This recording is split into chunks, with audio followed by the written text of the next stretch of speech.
Cuando la puerta del garaje gimió al abrirse, nadie sabía qué secretos se derramarían.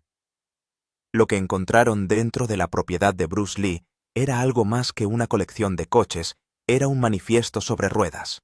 Un plano de un hombre que vivió más allá del cine, la cultura y el combate.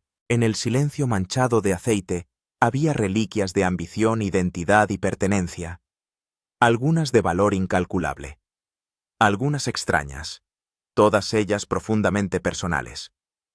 Por primera vez desde su repentina muerte el mundo estaba a punto de ver lo que Bruce Lee había dejado atrás. La muerte de Bruce Lee. El 20 de julio de 1973 conmocionó al mundo entero. Con solo 32 años había muerto semanas antes de que Enter the Dragon le convirtiera en un icono mundial. Las secuelas fueron un caos, frenesí mediático, teorías conspirativas, un duelo interminable. Pero mientras el mundo se obsesionaba con las autopsias y las preguntas sin respuesta, un misterio permanecía oculto. Su garaje. Durante años permaneció sellado primero por respeto y luego por necesidad legal. Con Linda Lee gestionando pleitos, entrevistas y su propio dolor, el garaje se volvió intocable. Un santuario olvidado. No fue hasta que la casa se estaba preparando para la venta cuando un equipo de inventario abrió por fin la pesada puerta. Lo que vieron dejó atónitos incluso a sus allegados. Delante y en el centro, bajo una lona polvorienta, se encontraba un Mercedes-Benz 350 SL rojo de 1972. Incluso, cubierto de mugre, irradiaba una tranquila autoridad. No era solo un coche, era una declaración. En una época en la que Hollywood apenas daba cabida a actores asiáticos, la elección de Bruce Lee de un elegante roadster europeo no fue casual. Era estatus. Era la prueba de que había llegado. Cuando Bruce trasladó a su familia a Hong Kong, el Mercedes se fue con él. Un recordatorio rodante de que había hecho lo que nadie había hecho antes: entrar en Hollywood a su manera. Aparcadas junto al Benz, había cajas de madera, algunas apiladas con equipos de artes marciales, otras llenas de cajas etiquetadas con la letra de Bruce. Mods de entrenamiento, guiones redactados, notas personales. Una carpeta verde marcada como Rolls RR contenía cartas y recibos del concesionario, prueba de que Bruce ya estaba echando el ojo a su próximo coche de representación. Para los presentes, el garaje parecía un retrato sin filtros del hombre detrás del mito. No Bruce Lee, el icono inmortalizado, sino Bruce Lee, el ser humano inquieto, sus herramientas, sus ambiciones, sus contradicciones, conservadas en acero, sudor y silencio. Entre el polvo y las cajas, un objeto llamaba la atención: el 350 SL rojo. Bajo elegante, inconfundiblemente europeo, no era el coche más llamativo de Hollywood, pero de eso se trataba. No fue una compra impulsiva. Fue un movimiento calculado. El 350 SL era sinónimo de equilibrio, control y sofisticación tranquila. Con su V8 de 4,5 litros, no era músculo bruto, era precisión. Como el propio Bruce. Visto en las calles de Hong Kong, el Mercedes no era solo personal, era político. Declaró lo que Hollywood se negó a admitir: Bruce Lee pertenecía, públicamente, permanentemente. Y el garaje no era un espacio de almacenamiento. Era una cápsula del tiempo. Un autorretrato de un hombre que cambió el mundo, una patada, una filosofía, una elección cada vez. Eso reflejaba su propia obsesión por el rendimiento y la disciplina. Poseer un descapotable alemán de lujo a principios de los 70, sobre todo, siendo un actor asiático que aún se estaba abriendo camino, no era solo una cuestión de gusto. Era una declaración. Bruce Lee no estaba de paso por Hollywood. Había llegado y estaba allí para quedarse. Fotografías del set de rodaje de Enter the Dragon le muestran llegando al SL saliendo con la misma frialdad que llevaba a la pantalla. Sus amigos recordaban sus paseos nocturnos por Sunset Boulevard, con la capota bajada y las gafas de aviador puestas. Danny Nosanto, un estudiante y colaborador cercano, comentó una vez: Bruce no solo conducía ese coche, se movía con él. Era una prolongación de él. Cuando se abrió el garaje tras su muerte, el estado del coche era sorprendentemente preservado. El cuero estaba agrietado pero intacto. El salpicadero aún conservaba las gafas de sol favoritas de Bruce. La guantera tenía sobres doblados del DMV de California y un recibo de un túnel de lavado de Los Ángeles fechado el 18 de julio de 1973, 2 días antes de su muerte. No era una joya. Estaba bien usado y era muy querido. Y se notaba. Este coche había sido claramente usado con regularidad. Era el orgullo y la alegría de Bruce. Pero más allá de sus detalles técnicos y su historia, el Mercedes revelaba algo más profundo sobre Bruce Lee. En una industria donde la percepción gobernaba, este coche era parte de su armadura. No era solo un artista marcial, era una estrella, y el Mercedes le ayudó a proyectarlo. Le apartó del estereotipo del hombre asiático humilde y servil, un papel que Hollywood intentó asignarle una y otra vez. Se negó a ser definido por las limitaciones. Y por eso eligió un coche que pudiera aguantar en Mulholland Drive o Sunset Strip. Un coche que llamaba la atención cuando aparcaba en Chateau Marmont o en los estudios Golden Harvest. Algo que decía sin palabras: aquí no soy un visitante. Yo pertenezco. Cuando volvió a Hong Kong, el coche contaba la historia de una estrella de Hollywood. Para los que descubrieron el coche después de su muerte, el mensaje seguía resonando con fuerza. De todas las cosas que se encontraron en el garaje de Bruce Lee, nada captó su filosofía, su lucha por el reconocimiento como el Mercedes rojo. Pero en vida, Bruce Lee había puesto sus ojos en otros coches que le ofrecerían ese estatus de estrella. Y no había mejor hombre al que copiar cuando se trataba de coches que Steve McQueen, el Porsche que se escapó. El apetito de Bruce Lee por el rendimiento no se limitaba a las artes marciales. Le fascinaban las máquinas que exigían disciplina, vehículos diseñados con el mismo tipo de precisión que él exigía a su propio cuerpo. Así que no es de extrañar que a principios de 1973, Bruce Lee empezara a fijarse seriamente en un Porsche, el 911 S Targa. Específicamente, un modelo plateado de 1968. Elegante, ágil y famoso por ser conducido por Steve McQueen. Según Linda Lee, Bruce admiraba desde hacía tiempo el estilo desenfadado de McQueen, pero no quería imitarle. Quería ser considerado su igual. En Hollywood, el coche que conducía se importaba. El Porsche no solo era rápido, era una declaración. Un puente entre el icono de las artes marciales y la realeza del cine americano. Pero ese Porsche significaba algo para Lee, y lo codició durante meses. Según cuenta la historia, Lee mencionó su interés a McQueen, que se ofreció a llevarle a dar una vuelta por Mulholland. Lo que siguió no fue una prueba de conducción al uso. McQueen, un piloto aficionado entrenado, empujó el coche con fuerza a través de curvas estrechas y caídas pronunciadas. Redujo la marcha de forma agresiva, tomó las curvas ciegas, y al parecer no paró de sonreír. A Bruce, normalmente sereno, no le hizo gracia. En un momento dado, supuestamente dijo que mataría a McQueen y que nunca volvería a conducir con él. Sin embargo, la lección de conducción de McQueen tenía un propósito. El Porsche 911 S Targa era una máquina.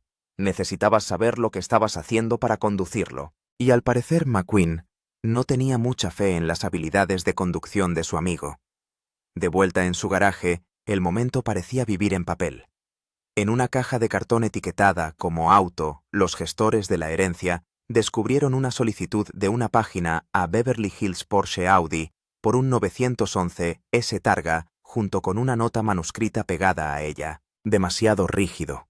No para las calles de Los Ángeles. Estaba firmado simplemente B. Era el clásico Bruce. Concisa, práctico, honesto. Deseó el coche durante meses, pero una vez que lo probó, no cumplió sus expectativas. O mejor dicho, McQueen lo había desanimado. Aún así, su interés en el Porsche no se desvaneció por completo. En un cajón cercano a su mesa de trabajo, había una maqueta del tamaño de una caja de cerillas del mismo coche. Un recuerdo. Nadie lo sabe.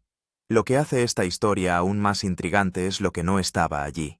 Aunque Bruce acabó comprando un Porsche, no se encontró ninguno en el garaje tras su muerte. Ningún documento de propiedad, no hay registros de servicio. Solo la solicitud, la réplica del juguete y la anécdota. Es posible que se vendiera antes del traslado a Hong Kong. es posible que el coche de sus sueños no estuviera a la altura de sus expectativas. Los fans que esperaban respuestas dentro del garaje se quedaron solo con fragmentos y una pequeña dosis de decepción. Pero lo que el episodio reveló sobre Bruce Lee perduró. Él no estaba persiguiendo objetos llamativos. Perseguía el control, el significado y la función. Ya fuera en coreografía, filosofía o potencia. Puede que el Porsche fuera el símbolo de estatus definitivo, pero no podía sustituir a su querido Mercedes-Benz. Lo dejé todo ahí. La nota manuscrita. No todo lo que se encontró en el garaje de Bruce Lee era de metal, cuero o cromo. Algunos descubrimientos no tenían potencia, solo peso.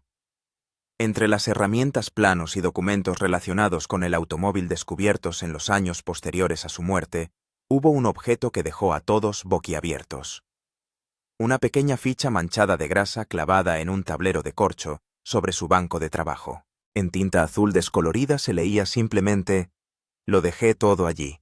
No había firma ni fecha, ni un contexto claro. Pero la letra era innegablemente de Bruce.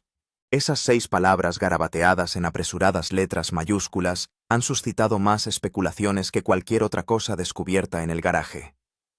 Era una metáfora, una instrucción literal, una reflexión críptica. La tarjeta estaba entre listas de números de piezas, notas de tiempos y diagramas de equipos de entrenamiento. En la estantería de debajo, componentes de motores, cuerdas de saltar, almohadillas de enfoque y un guión marcado de Juego de la Muerte. Algunos creen que la nota se refería a sus vehículos, símbolos de estatus que una vez anheló, pero que estaba dispuesto a dejar atrás. Otros creen que se refería a su equipo de entrenamiento hecho a medida, parte del cual inventó él mismo. Desde un punto de vista más filosófico, podría tratarse de una tranquila resignación, un momento de introspección. Tal vez Bruce estaba reconociendo que todo por lo que había trabajado, disciplina, legado, perfección, no estaba almacenado a la vista del público sino en este espacio privado y desordenado. El garaje no era solo almacenamiento, era el último lugar que podía controlar completamente. Para sus allegados, la nota parecía un mensaje dejado para alguien en concreto, posiblemente Linda, posiblemente sus hijos o incluso su yo futuro. Lo dejé todo ahí. No sonaba a arrepentimiento. Sonaba a liberación. Para aumentar el misterio, junto a la tarjeta había bocetos de nuevos equipos de entrenamiento, algunos parecidos a aparatos de resistencia que no se verían en décadas. Debajo de ellos, un esquema detallado de un nuevo plan de estudios de artes marciales inacabado. Esto no era una carta, no era una entrada de diario, era una declaración clavada casualmente en la única habitación que Bruce Lee realmente tenía para sí mismo. Un espacio lleno de coches, herramientas y planos. Las cosas con las que no actuó. Las cosas que construyó. De todos los objetos encontrados en el garaje de Bruce Lee, ninguno hablaba más alto que esa única nota. No es un vehículo, ni un arma. Solo 6 palabras de un hombre que siempre decía más con menos. Conocido por sus reflexiones filosóficas, la nota dejó a todos boquiabiertos porque se encontró en el lugar más inesperado. Sin embargo, solo hay que echar un vistazo a sus películas para ver que Bruce Lee probablemente tenía una mayor conexión con su garaje y sus vehículos de lo que nadie imaginó en un principio. Para los fans de Bruce Lee, la línea que separa al hombre de sus personajes siempre ha sido difusa. Así que cuando los examinadores de bienes comenzaron a catalogar los artículos en su garaje después de su muerte, no fueron solo posesiones personales lo que descubrieron. Fue la historia de la pantalla, el tipo de recuerdos que unían su doble vida como artista marcial e icono del cine mundial. Lo que encontraron reforzó una verdad. La identidad de Bruce Lee no terminó cuando las cámaras dejaron de rodar. Escondida bajo una pesada lona, había una parrilla delantera negra desgastada, pero reconocible al instante. Pertenecía a Black Beauty, el coche conducido por el personaje de Lee Kato en The Green Hornet. El vehículo original, un Imperial Crown Sedan de 1966 muy modificado, estaba guardado en otro lugar, pero esta parrilla era un accesorio de reserva que se utilizaba durante los primeros planos y la fotografía promocional. La cinta adhesiva de la parte trasera aún llevaba la etiqueta manuscrita GB-K2 Front Alt. Junto a ella una caja de matrículas, algunas en blanco y otras usadas en pantalla, llevaba la inscripción GH Hong Kong Shoot. En una de las placas en letras verdes descoloridas se leía DRGGN 73. Los investigadores creen que se creó para una escena de conducción descartada de Enter the Dragon.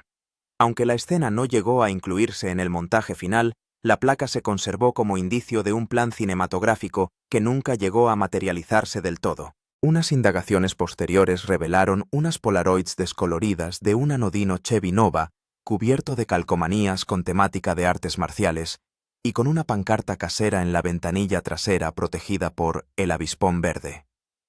Un extraño crossover probablemente conducido por Los Ángeles como una especie de táctica promocional de guerrilla. El coche fue localizado más tarde oxidándose detrás de la propiedad. Lo que quedó claro fue que Bruce no solo actuaba en las escenas de coches, sino que las orquestaba. En el plató de juego con la muerte insistió en elegir él mismo los vehículos acrobáticos y trabajó con los coordinadores para coreografiar hasta el más mínimo chirrido de neumáticos. Quería que el movimiento, incluso sobre 4 ruedas, reflejara ritmo, disciplina e intención. Esa mentalidad se trasladó a su casa. El garaje no era un almacén, sino un museo personal. Una pared tenía una foto enmarcada en blanco y negro de él en el set de The Green Hornet, descansando despreocupadamente contra la belleza negra. Debajo a lápiz el único coche que no tuve que arreglar. Para quienes no esperaban más que muscle cars o clásicos de importación, lo que encontraron fue algo diferente, vínculos tangibles con la leyenda de la pantalla. La prueba de que los vehículos de Bruce Lee no eran solo accesorios o atracciones, sino extensiones de su historia. Algunas de esas historias estaban envueltas en rumores, pero cuando se abrió el garaje, todo el mundo se quedó boquiabierto porque las historias se convirtieron en algo más que eso, se convirtieron en una realidad visible. Huellas de papel de un Rolls-Royce Phantom. Bruce Lee murió antes de poder conducir una de las adiciones más sorprendentes a su legado, un Rolls-Royce. No se conoce ninguna foto suya al volante, ninguna entrega confirmada. Sin embargo, entre los objetos más inesperados encontrados en su garaje tras su muerte, había una carpeta con la etiqueta Rolls RR llena de documentos que apuntaban a algo ambicioso. Un sedán de lujo que nunca llegó a entrar en su casa.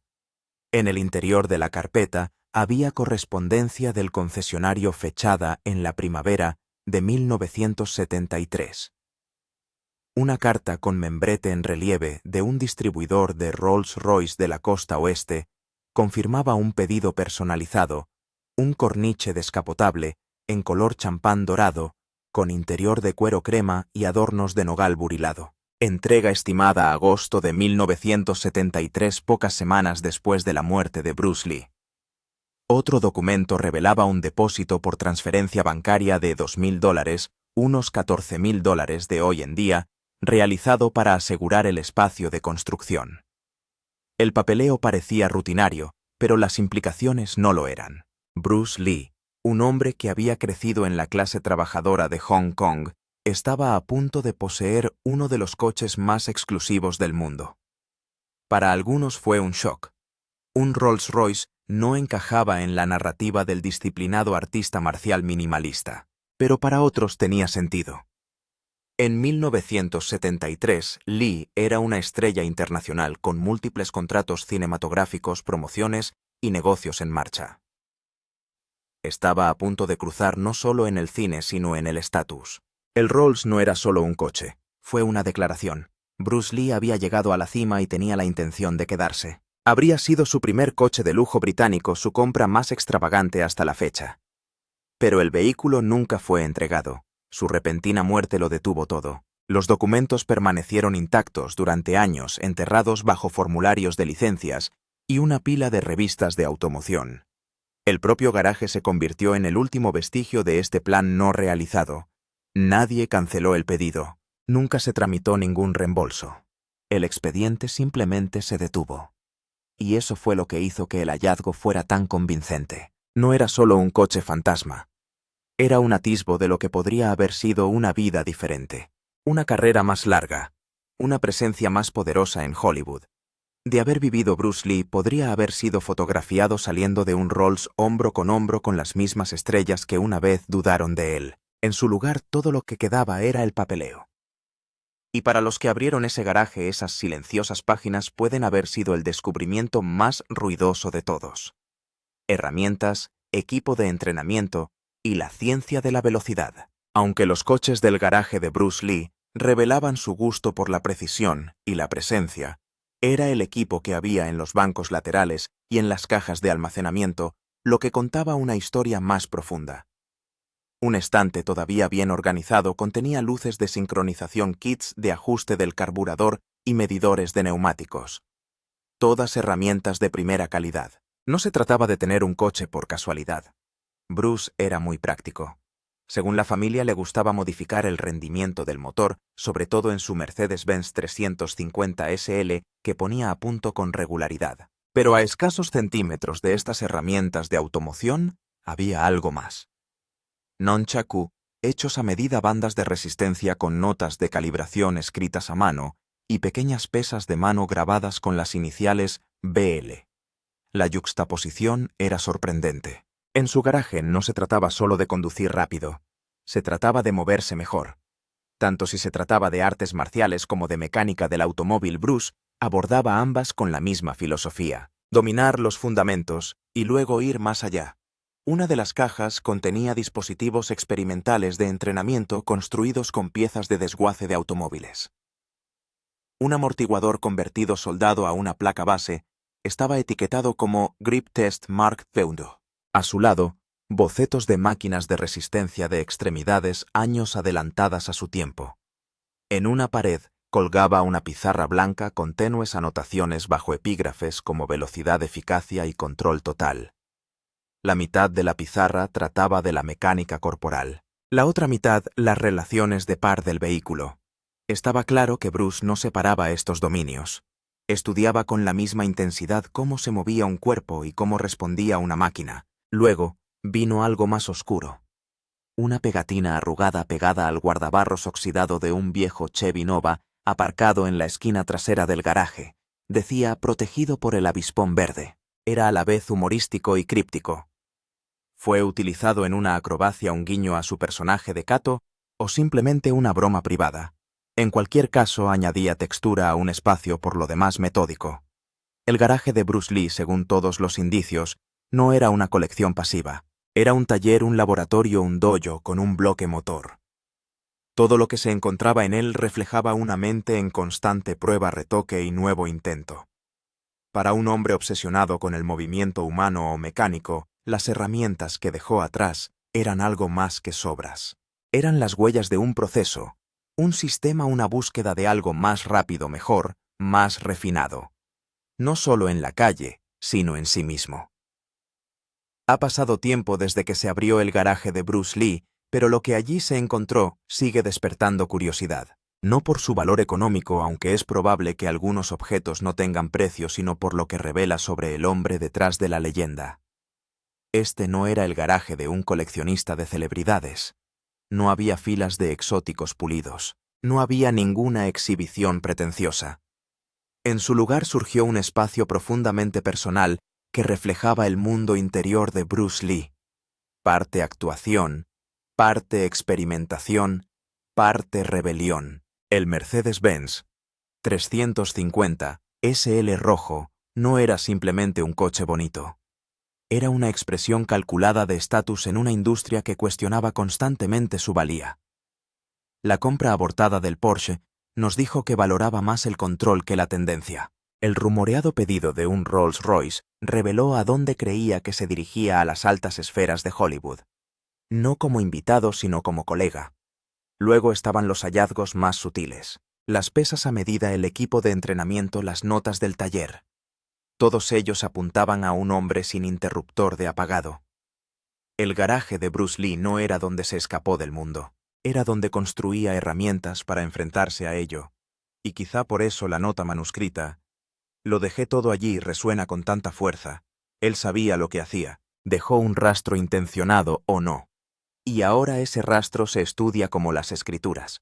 Cada coche, cada herramienta, cada esquema manchado, o post-it garabateado, añade una línea a la gran historia de en quién se estaba convirtiendo Bruce Lee. Ese es el poder duradero de lo que se descubrió tras su muerte. No el destello, sino el entramado.